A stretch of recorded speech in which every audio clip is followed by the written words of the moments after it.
عليك أن تفهم أيها المسلم ماذا يريد بك الصوفية، إلى ماذا يدعوك التصوف. التصوف يدعوك إلى الشرك بالله.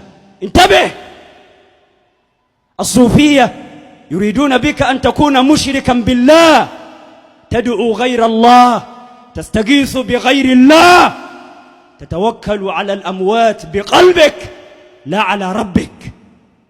عليك أن تنتبه، عليك أن تفهم ماذا يريد هؤلاء.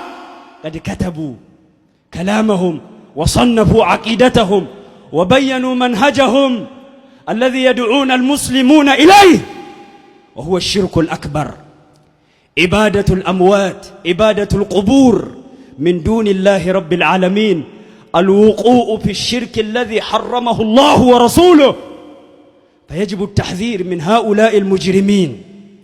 اعلم أن كل من ينتصب إلى هؤلاء من زعمائهم ورؤسائهم مجرم من المجرمين، لقوله جل وعلا: قالوا وهم فيها يختصمون تالله إن كنا لفي ضلال مبين إذ نسويكم برب العالمين وما أضلنا إلا المجرمون.